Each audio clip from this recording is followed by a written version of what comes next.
Welcome to Get Real with Brian Stuckey, an all-new program to get you real information about how real estate affects you, your family, and your community. Brought to you in part by Bankers Network Corporation. And now, Brian Stuckey. Good evening, I'm Brian Stuckey. Welcome to Get Real. I've got a great program for you. In the property page segment, I have Robert Aldana, who's been a long-time producer here at, not Create TV, but when we were Comcast. And Robert's always done a very nice job, but he's a real estate agent with Intero and Let's Talk Real Estate. And we're going to be talking about what's going on in the market and some changes that are be going on with legislation that may impact home buying. By the number segment, Kurt Anderson's coming in.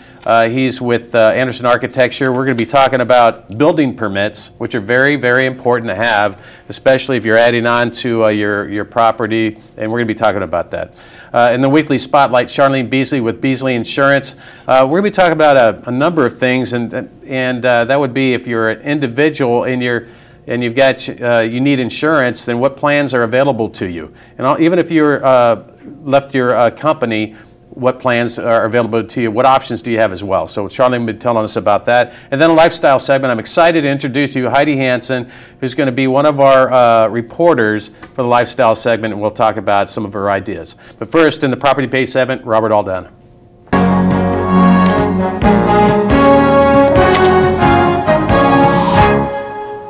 My guest is longtime producer of his own program, Let's Talk Real Estate, is Robert Aldana. I've always had a lot of respect for Robert. He's done he's always had a great program, and he's a highly respected real estate agent with Intero these days. And you also have your Let's Talk Real Estate. So yeah. I mean, before we were with Comcast, and I think it was AT&T, and it's changed hands several times. And in fact, I was able to be here when they were Create TV for a little bit of time. But yeah, it's been a lot of fun. And Let's Talk Real Estate. Gosh, I don't know. I think I've been doing that since like my daughter was born. She's going to be 7. She's going to be 18 years old. That's how much time is flying. Sure. My daughter's going to be 18 years old, and it's funny because I used to have her on the program with me on occasion, sitting next to me. Sometimes she was doing her homework, so people who, the 5 or 10 people who actually watched my show over the past 15 years will remember that. But time goes by fast, almost 18 years. It sure does. And I hate to trump you on this, but I started in 1990. Did you really? I think it was even Gil Cable back then. So, awesome. Yeah, anyway. Gil Cable, right? Yeah. So, Robert, let's talk about what's going on. We had talked a little bit about the some of the laws that the Bush administration was responsible, and that's the Mortgage Debt Relief Act. Why don't you explain what that is and what issue might have, because I think it's coming up for expiration, I guess. You know? Yeah. So why don't you explain that? What that is the Mortgage Debt Relief Act, and a lot of people really don't really pay too much of attention to it, because a lot of times, we always take things for granted. And when we have something for so long, we don't realize that it's going to be gone or it could be gone. And what the Mortgage Debt Relief Act does is President Bush signed it in 2007, and it takes into effect all the way until the end of 2012. People who are losing their home in a foreclosure, people who are doing a short sale, if they take advantage of the Mortgage Debt Relief Act and they qualify, which most people do, they don't have to pay capital gains on that loss. And people think, well, why would I even pay capital gains on that loss? Well, here's the way the IRS looks at it. Let's say you have a property that you owe $500,000 on it. You have to do a short sale, or you lose the home, and the lender ends up getting $200,000. Well, the lender loses $300,000. The IRS says that, hey, you borrowed $500,000 and you paid back $200,000, so you had a $300,000 debt. I know it, a gain. I know it doesn't make sense, but that's kind of how the IRS looks at it. And with capital gains being what they are, I mean, some people could walk away owing $50,000 to $100,000 in capital gains tax.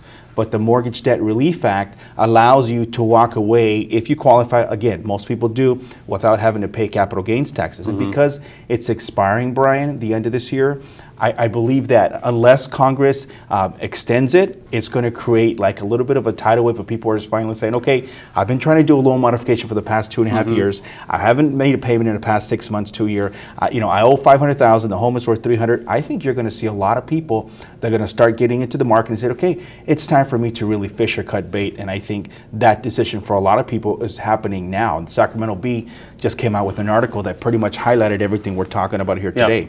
So well, I think what you're going to see, though, is that that's got to be extended. I hope so. It's got to be. Yeah. Because I just can't see it any other way, because that's just going to throw a wrench into everything. We need to recover. Yeah. And that's not the recovery plan. It isn't. Yeah. But with politics, what they are, okay, it has to be extended. I'm certainly hoping that it gets extended.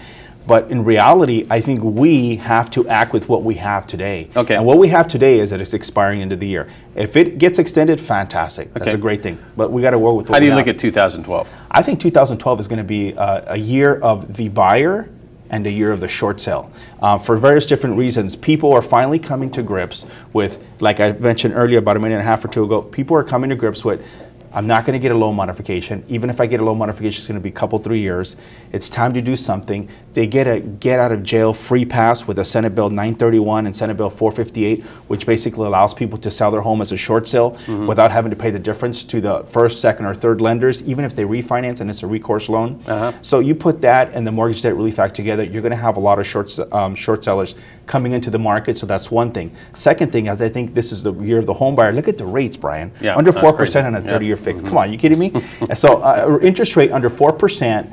You got properties that are coming to the market, very affordable. People are paying for every, check this out, for every and you know this because you're a mortgage professional, for every $100,000 that you borrow, it's less than $500 a month principal and interest payment. That's crazy. 30-year fix. That's crazy. Yep. So this, I believe, is the year of the home buyer and the year of the short sale. Now, there's another segment that people aren't paying too much attention to, and those are the people who sold their home as a short sale a couple, 3 years ago, or lost it a couple, 3 years ago. Well, guess what? As you know, the guidelines say 3 years. Those 3 years are coming up. There's a lot of people that are going to be coming back into the market and saying, okay, it's time for me to get back into the market and start paying less on a property than what I'm paying for rent. Yeah, as long as if they had their own personal recovery. Yes. I'm doing a lot of, trying to search for some credit repair right now for people that did fall a little bit behind. But we'll have to take that up another time. Absolutely. Robert Aldana has been our guest. If you have any questions for Robert or any of my guests, please get a hold of me at brian@4bestloan.com or 408-512-8366. And we'll make sure that we get those questions over there. Next coming up, we have by the numbers Kurt Anderson. We'll be right back.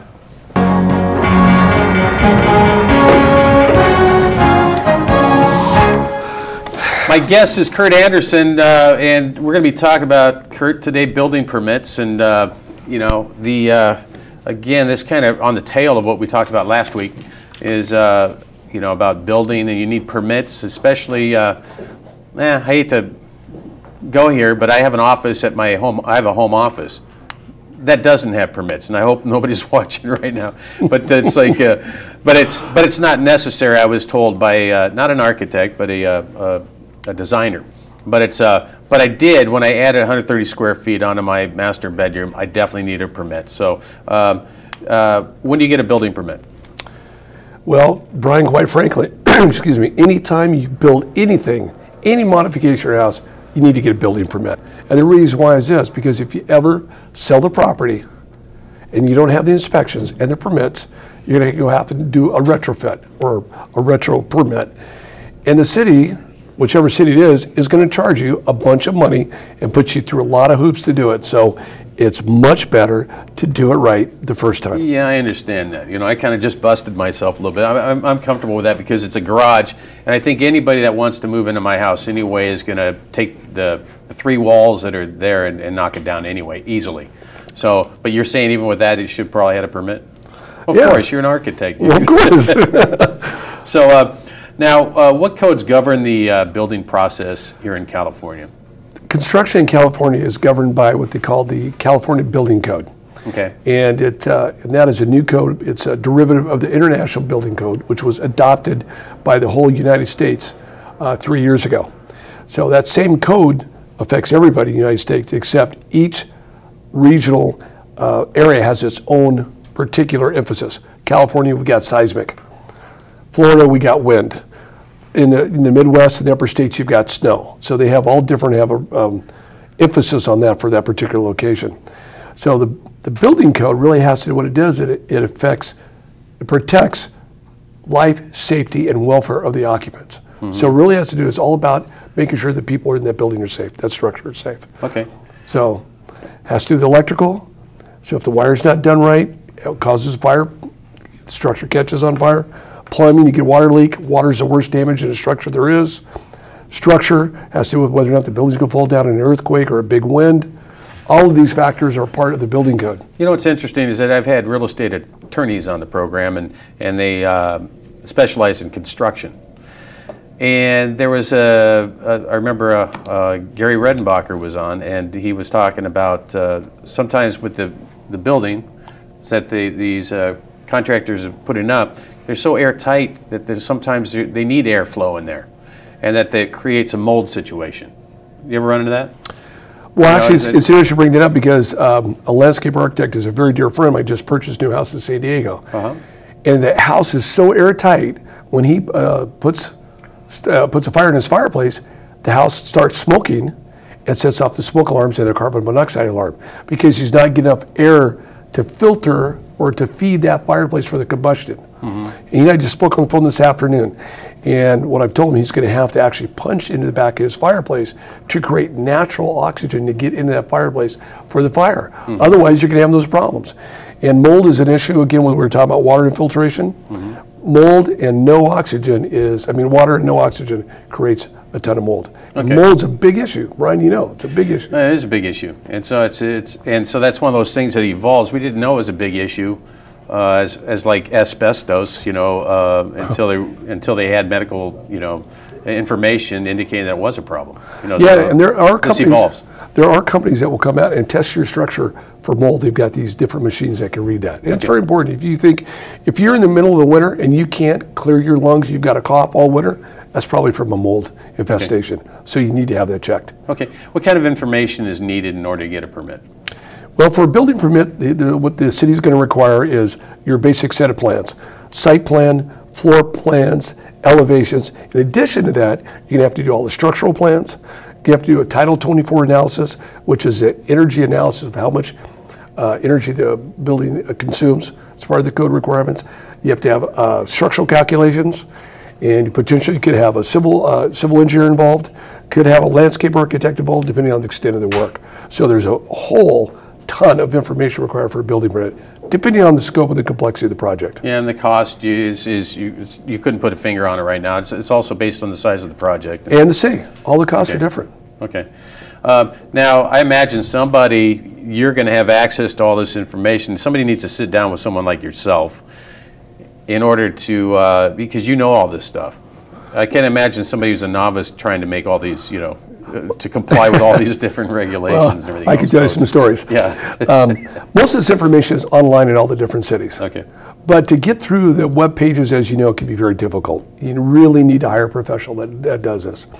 Now, in residential construction, you don't need to be a licensed architect, up to 4 units, but after that you have to be licensed. Any commercial work, any educational work, any medical work, that's all going to be done by a licensed architect. It's very critical you hire somebody because it's going to save you time and money that knows what they're doing. No, absolutely. So, yeah, I can tell you just with the little project I had, I needed somebody to hold my hand through the process. So, Kurt Anderson's been my guest. He's with Anderson Architecture. If you have any questions for Kurt or any of my guests, once again, call me up at 408-512-8366 or Brian at 4bestloan.com. We'll be right back with Charlene Beasley with Chardell Insurance in the Spotlight segment.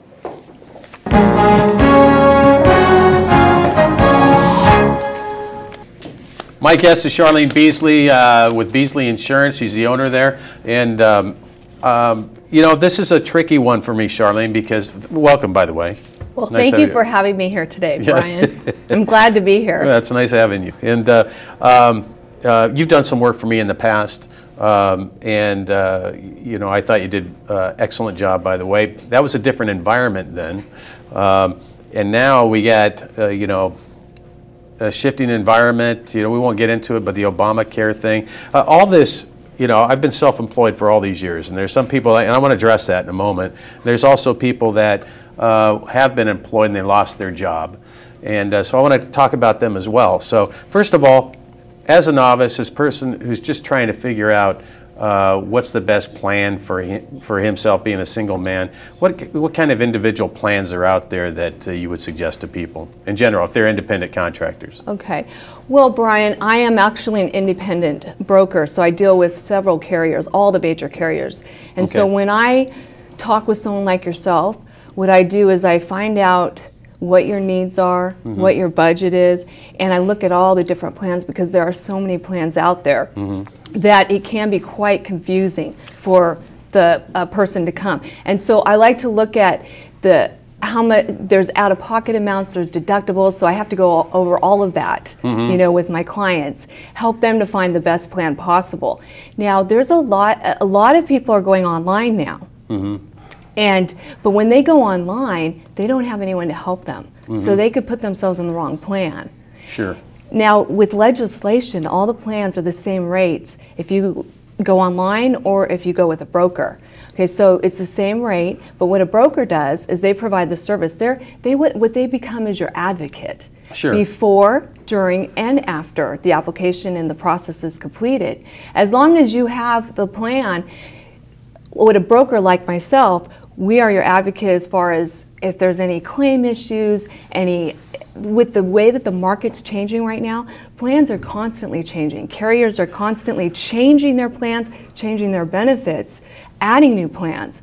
So my clients, I work with them constantly. I understand. Making sure that they are on the right plan. No, I get that because, you know, I'm a broker as well with the mortgage loans. And there's always these changes and everything else. And people want to get a mortgage loan online. And it's just like, okay, well, you know, but as soon as they pick up the phone, then they don't get that personal touch anymore. And I like the reassurance of knowing that I've got somebody who can answer my questions, who will put me in the right plan. Because it can cost thousands, hundreds of dollars if you take up the wrong plan or you don't get actually coverage. Thousands. You're right about thousands. I didn't want to overdo it, but it's talk about healthcare reform a little bit. You know, how has that impacted everything? Well, healthcare reform, there's a lot of confusion out there about that. I get a lot of questions.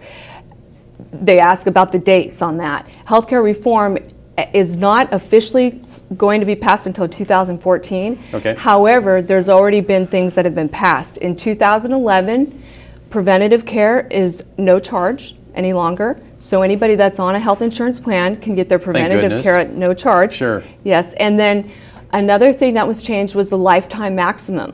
Now those are for people that are critically ill, you know, that reach over the $5 million.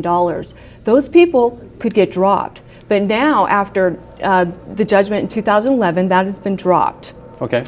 And a very big one is children age 18 and younger are what you call guaranteed issue. They cannot be declined for individual coverage. So those are three key things that happened in 2011. In 2012, maternity coverage will be added back onto all the plans. Okay. And however, and then in 2013, age 19 and above, they will be getting coverage without guaranteed issue as well, without being declined.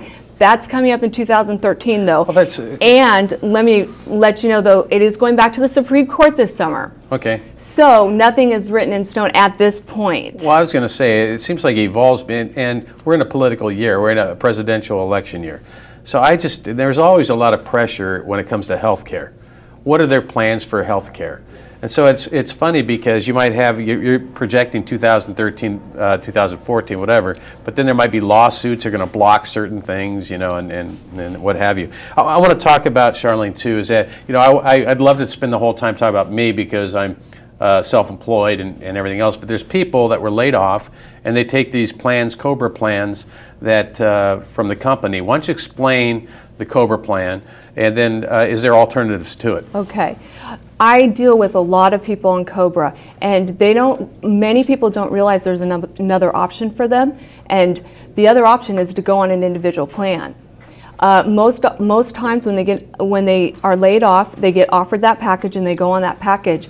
But in many cases, I've helped them to save 50 to 75% of their premium by going to an individual plan. Okay. So it makes a lot of sense for a lot of people to seek an individual plan instead of staying on the COBRA plan. Yeah. Another area where people don't realize their options is with their dependents. More and more employers nowadays are not paying anything for their dependents. So what they can do is they can stay on their group plan, however, put their family members on an individual plan and save them money that way. Yeah, they wouldn't know that otherwise, you know. So. No, a lot of people don't know that. And another area that people are not sure about is short-term coverage. And the way that works is you can get coverage from 30 days up to 6 months. That's great for people that were laid off in between jobs and they know the other job is starting at a certain date, Or if they start a job and they have a wait period like 30, 60, 90 days, short-term insurance is perfect for that. Okay. Well, try to get that information online. You know, I think you'd have a hard time navigating through to get that. So, Charlene, we could spend a lot of time going over this. We just ran out of time, but I'd like to have you come back on some other time. If you'd like, Charlene Beasley's been my guest with Beasley Insurance. If you have any questions for Charlene or any of my guests, please get a hold of me at 408-512-8366 or brian@forbestloan.com, and we'll make sure we make that connection. Next up in the lifestyle segment, I have our new reporter, Heidi Hanson. We'll be right back.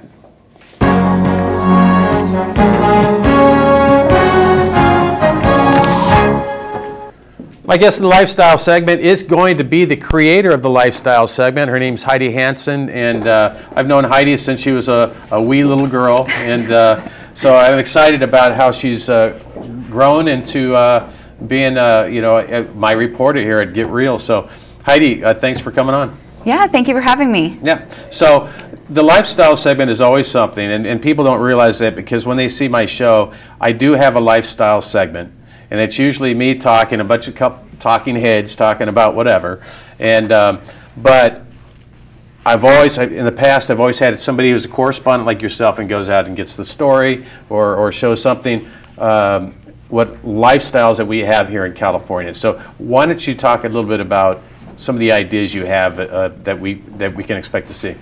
Yeah, so the lifestyle segment is going to focus on events and activities in the San Jose and Campbell area that really enrich the lives of residents here.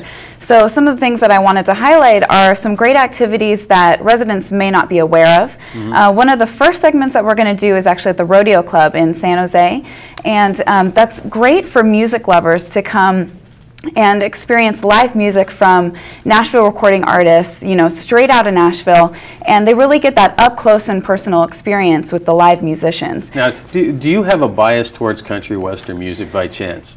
I love all kinds of music, but there's just something about that live performer, playing their own instruments, that, you just can't top that. So at the rodeo, you can say, yeah, I love country western music. I love country western music. Okay, there we go. But yeah, so that's a great activity here in San Jose that we're going to be highlighting. And by the way, country western music is incredibly on fire right now. It is, yeah. I'm even starting to listen to it a little bit. Really? A little bit. So. Yeah, actually some of the artists had their biggest year this year. Jason Aldean sold, he was one of the top 5 selling artists of all time. Okay. Or of this year. Okay, so you want to do the thing here at what's the name of it? The Rodeo Club. Okay. Yeah, and then some of the other topics that we're going to be covering, we're going to go to the Campbell Farmers Market, highlight some of the products and local produce that are available to residents, really right in their own backyard. Sure. I also wanted to go to a local yoga studio and kind of find out, what the yoga craze is all about, what makes it so popular, what it really does for you on a holistic level. I'd say everything that you just mentioned are really trendy right now. Mm-hmm. Country western, again, I wasn't just joking about this, giving you a hard time, but country western music, I just know a lot of people are just gaga over it. And some people that were never really country western fans. And so I can see where that'd be interesting. Yoga, is certainly, everybody I know, I think, has got somebody they know that's a yoga guru. Or, and then what was the other one? The farmers market. Yeah, the farmers market. Everybody's looking for farmers markets to go to. So I'd be interested in that, especially. Where's this stuff coming from? So yeah. Now you're gonna. It'll be interesting because you're gonna be going out with a cameraman, and you'll be interviewing just random people like that. Do you feel prepared? Like you're gonna, Well, I feel prepared, but I mean, we'll see what happens. No. Live camera on me, so. I think you do phenomenal. Now, some of the other ideas that you would have, you got the farmers market, you got yoga, you got western. I was thinking too that I'd love to see you. Maybe are you actually going to be doing the yoga? Because I wanted to see you actually get dirty and do things. I wouldn't mind seeing you skydive or something like that. Yeah, actually, I'm going to actually be doing the activities that I'm talking about. So if you're watching at home, you can actually learn some of the yoga moves that we're going to be talking about. So all of these activities, it's going to be me out there getting involved, just like you would if you were doing the activity yourself. Okay. Now the other things too that I would want you to concentrate, because those are 3 segments, and I know you're going to be doing other things, but maybe some plans that people have with their home, being a that we're about home and community. You're talking about the stuff on the outside, but hopefully you can do something like how to barbecue.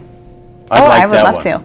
Yeah, I am not much of a chef, so that would definitely be an activity where I would need someone else helping me barbecue. Okay. But yeah, that would be a great segment that we could do. Okay. Well, I'm excited about having you, Heidi. So it's Heidi Hanson's been my guest. She's going to be a reporter out there with doing the lifestyle segment, and that's going to happen. The next taping that we have is going to be in February, so you'll probably see this in March.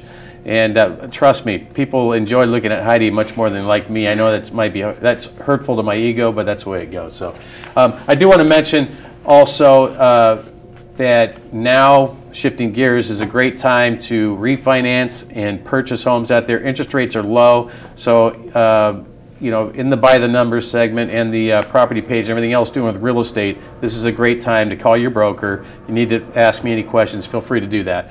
I want to thank all my guests. I want to thank Robert Aldana for coming on the program. He's a realtor with Intero Real Estate. Kurt Anderson, he's an architect with Anderson Architecture. Charlene Beasley with Beasley Insurance. And my new host, Heidi Hanson. Thank you for joining us. We'll see you next week on Get Real.